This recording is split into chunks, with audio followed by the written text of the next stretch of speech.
Today, the 17th of September, you hear a voice, not from a speaker, not from a phone, but a voice that feels like wind through an old cathedral, a voice that is both thunder and whisper.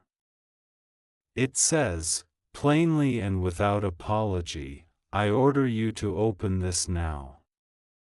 It's abrupt, an old command in new clothes, the kind of sentence that sits heavy in the throat and refuses to let you breathe normally until you respond. For a moment, nothing else exists: the hum of the refrigerator, the distant bark of a dog, the polite buzz of traffic outside. All of it fades as if the world itself tightened its attention around that single, impossible sentence. The name of the person who wants to harm you has been revealed, it says, and the gravity of that revelation presses against your ribs. This is the moment where every hair on your arms lifts and you realize you are standing at a hinge. The world could open, or you could keep the door shut. Either way, something inside you has been commanded to move. This is not merely a message. This is an invitation to a story, a script for the next stretch of your life, and if you listen closely, you'll find it's also an opportunity to see what courage looks like when it's raw, to discover how small acts become the shield we lean on, to learn how truth, even when shouted through the noise of fear, can be the key that opens the lock you didn't know you had. Close your eyes for a second. Picture a single door in a long hallway. It's unremarkable, plain wood, a brass knob that has lost its shine. The hallway is dimly lit by a single bulb that swings slightly, throwing shadows that breathe. On the other side of that door could be anything: a stack of unopened letters, a childhood memory packed into a shoebox, a dark secret you've carried like a stone. And tonight, the voice, Archangel Michael, the name hangs in the air like a banner, tells you to open it. The air tastes of metal and possibility. You reach your hand toward the knob. Your fingers tremble. You imagine the worst-case scenario and the best at the same time. That's the strange power of commands. They force a choice into being. The story we are about to travel together hinges on the simple act of whether you turn the knob. Let's talk about the voice for a moment. If you believe in angels, perhaps you picture wings and a halo, but the voice you heard is not about costume. It is about authority and comfort stitched into the same tone. Archangel Michael, in many traditions, is a figure of protective strength, a warrior whose presence alone can settle a storm. Whether you view this as a literal being or the poetic name for an internal compass, the effect is the same: authority compels you to pay attention. Imagine that authority arriving at your door with a single instruction. In any story worth telling, that instruction opens a gateway. It activates the narrative engine. It propels you from the familiar safe zone of inaction into a field where consequences exist. That's the drama we crave, the kind of tension that pulls an audience into your palms and refuses to let go. Now, about the danger. The message says the identity of the person who wants to harm you is out. You feel something cold, not necessarily fear directed at yourself but an ancestral alarm system that flares to life when a threat is named. Names are powerful. In stories, in magic, in law, stating a name gives it existence. To be named is to be acknowledged. To be named as a threat is to have one's shadow thrown long and sharp. Whether it's a literal person with actual intent or a metaphor for the voice in your head that whispers sabotage, the revelation of a name splits reality into two, before and after. The before was a life of plausible deniability, the after is one where action becomes necessary. But listen, this is where the story deepens. The command, "Open this now," is urgent, yes, but it is also merciful. It does not ask you to guess or to spend precious hours sifting through possibilities. It points, clear as a lighthouse, toward a decision. Opening can mean many things. It can be as literal as opening an email, like that message you've been avoiding with a subject line that makes your stomach drop. It can mean opening a physical box that holds evidence, or it can mean opening yourself to the truth you have been evading, admitting a betrayal, listening to a confession, stepping into a conversation you have postponed for years.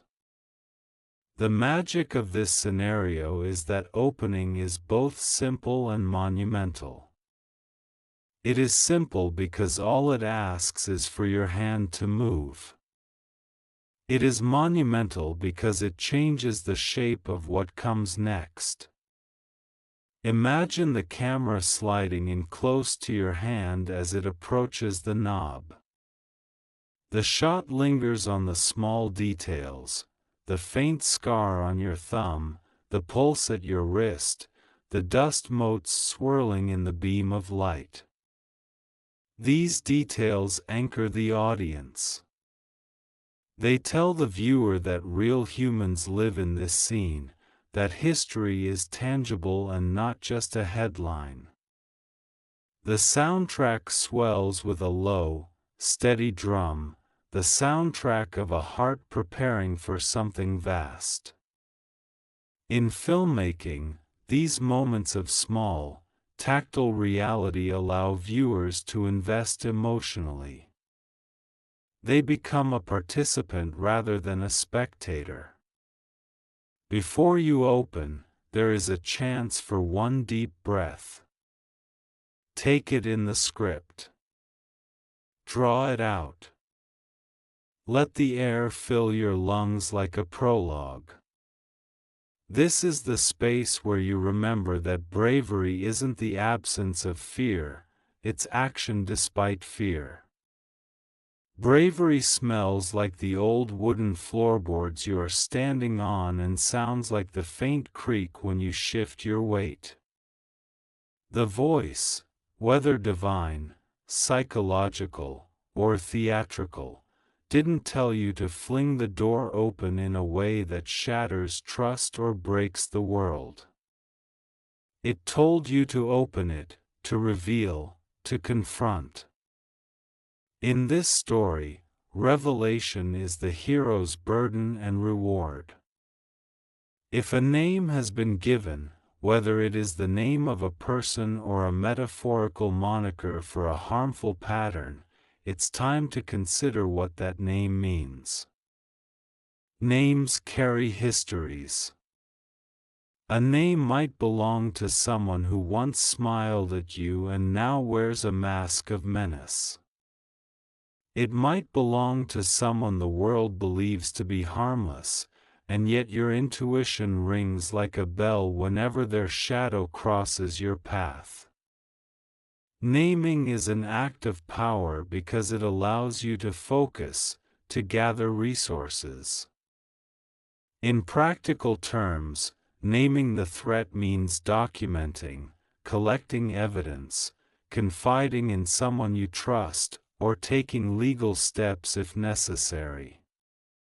In cinematic terms, it means the plot thickens, investigations begin, alliances form, and the character you are becomes more than what they used to be.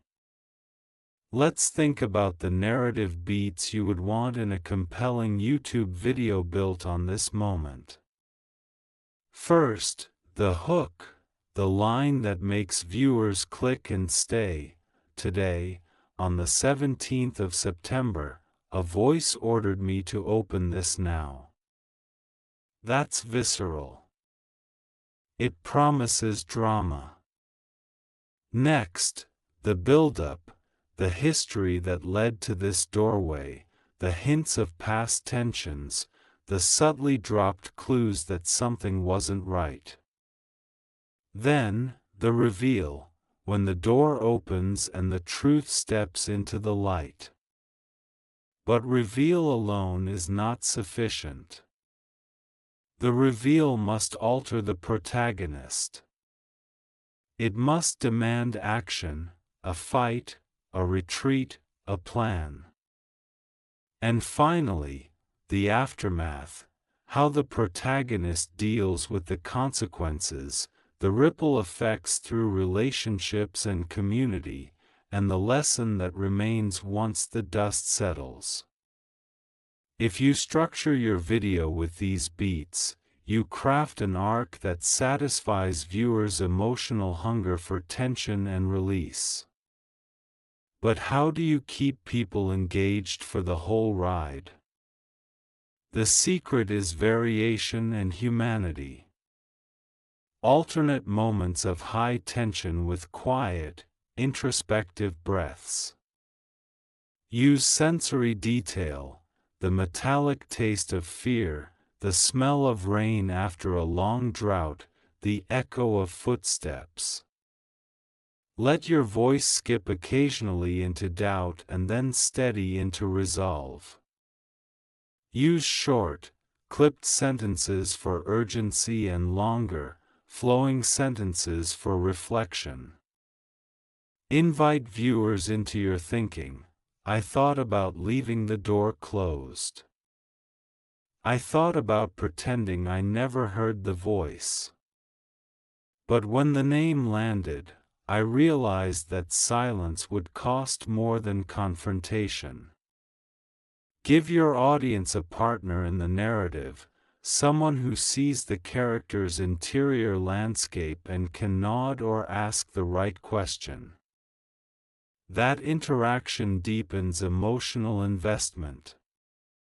Now imagine the camera pulling back and showing you, not as a victim, but as a protagonist who is making choices.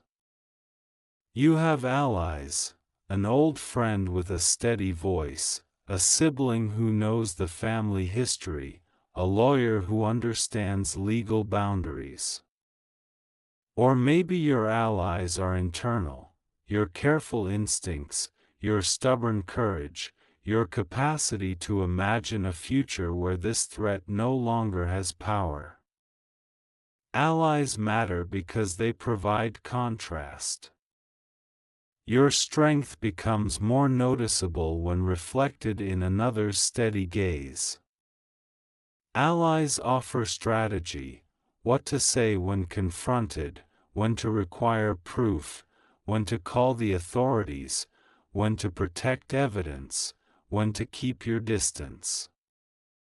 They remind us that while the solitary hero is a romantic image, real life favors networks of protection and people who will stand with you when you name the threat aloud. If the name attached to the threat is someone you know, think of the ethics and boundaries that must shape your next steps.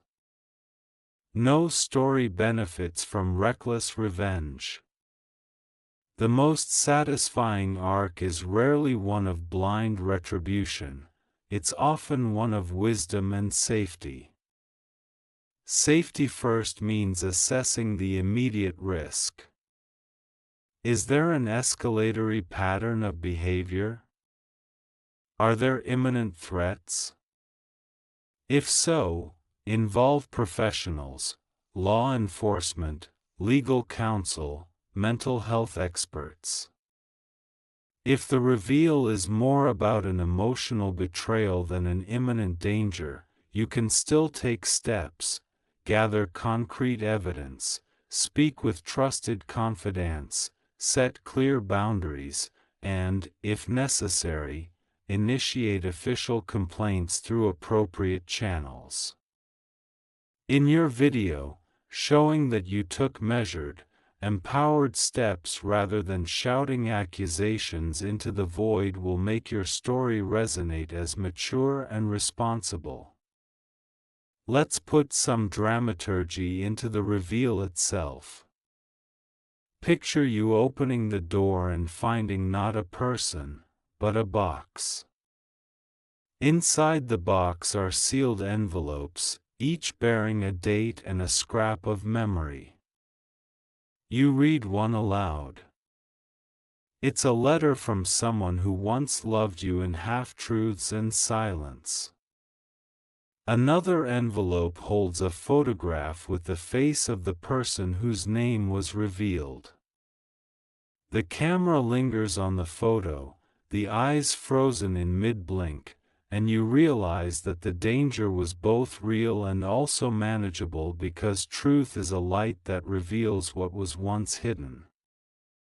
In another variation, you open the door and discover a digital record, a log of messages, a chat history, a voice memo. The technological revelatory device speaks to a modern audience. Our lives are archived in devices, and sometimes those artifacts are the key to understanding intention. Whether it's paper or pixels, the act of opening creates evidence, and evidence creates leverage. Leverage allows you to make choices that are informed and strategic. There will be moments when the audience expects drama. The person returns, confrontations rise, voices are raised, and moments when they need relief. Allow for scenes that humanize, a cup of tea after a stressful conversation, a walk in the park where a character confronts their own feelings, a quiet confession to a friend who then offers a small but meaningful gesture. These are the moments that make viewers care about the stakes, because they show what is truly at risk, not just reputation, but peace, trust, and the everyday rituals that make life bearable. Sound design is a secret weapon for keeping attention.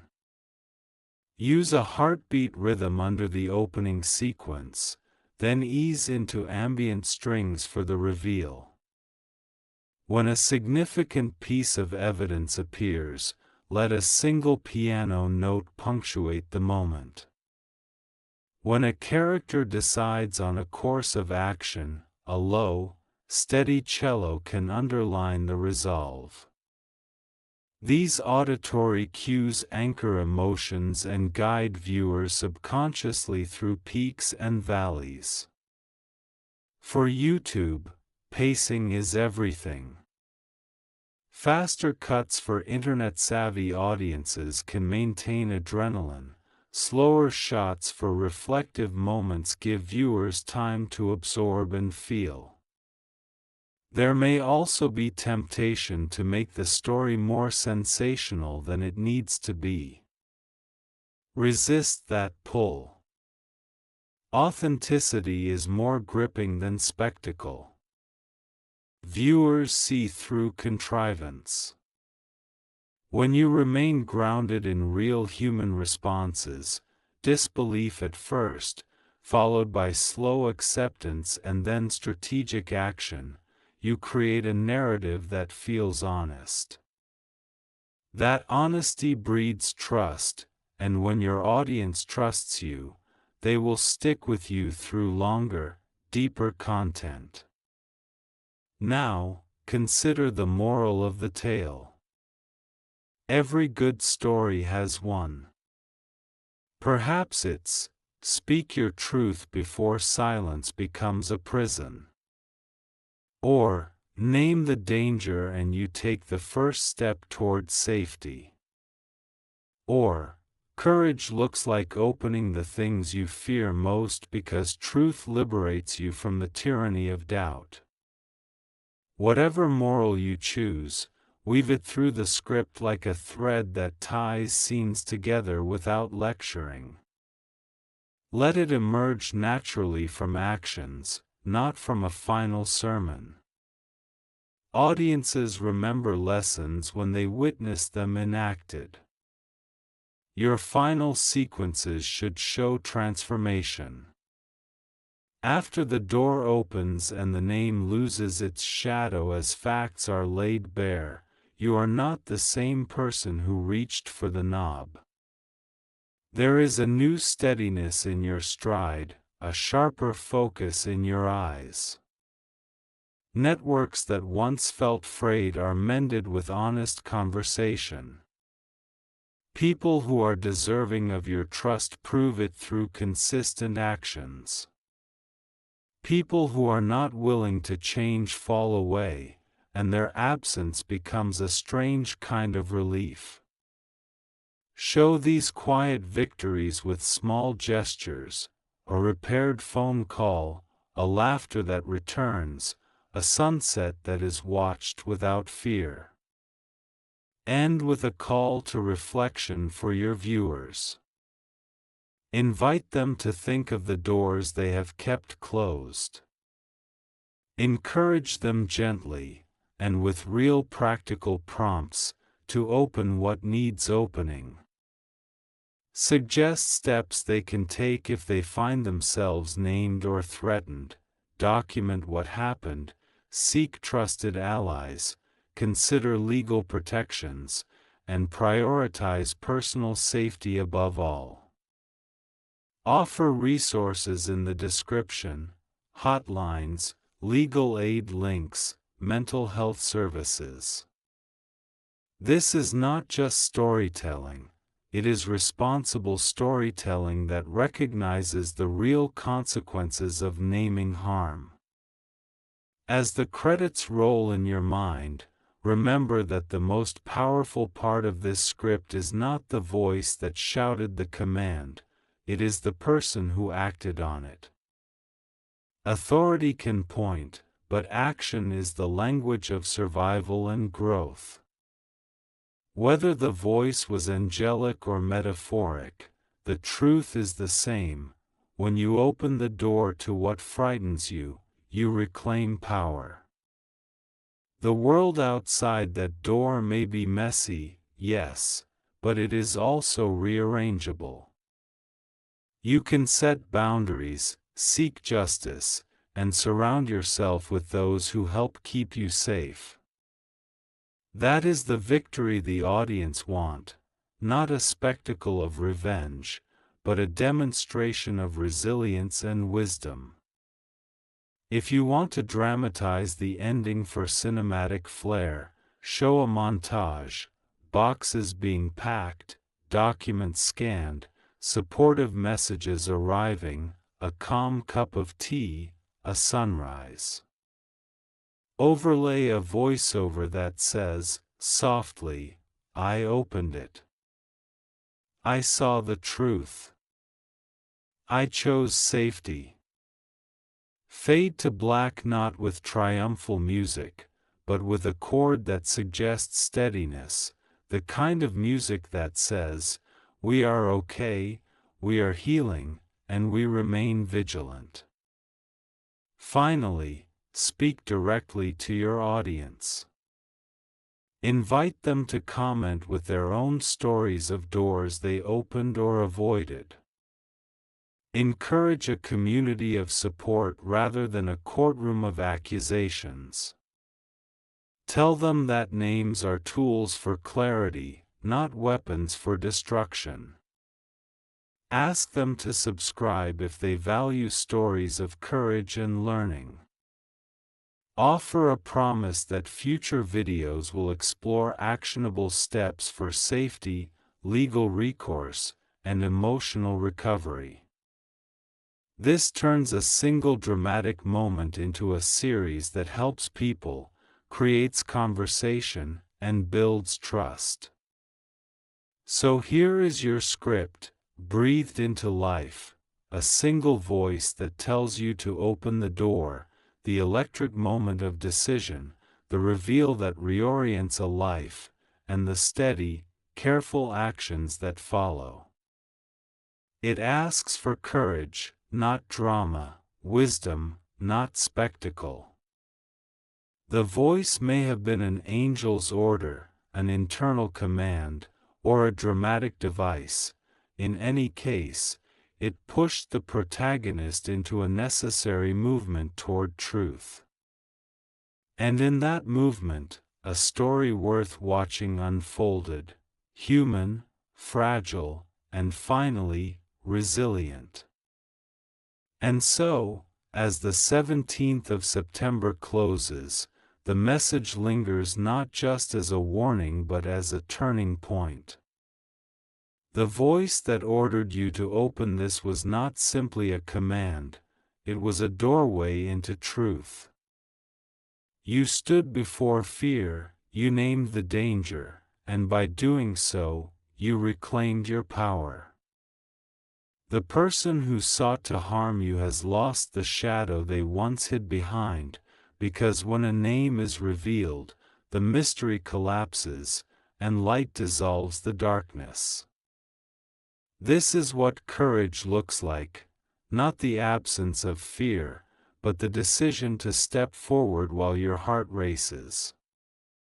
As you walk away from the door, you carry more than the weight of a revelation, you carry proof that you can face what hides in silence. And when you share this story, you give others permission to do the same, to confront, to reveal, to protect, and to heal. This is your victory, not noise, not chaos, but a steady return to peace, to safety, to the calm certainty that truth is stronger than any hidden threat. So let this be your reminder, and let it echo in every ear that hears this, when the voice comes, when the moment demands, when the command to open cannot be ignored, do not turn away. Open it. Face it. Claim your life back. And know, with every step forward, that you are not alone, you are protected, and you are stronger than the shadow that once tried to follow you. Remember, when truth knocks and the voice tells you to open the door, do not fear, because every ending of darkness is the beginning of your light.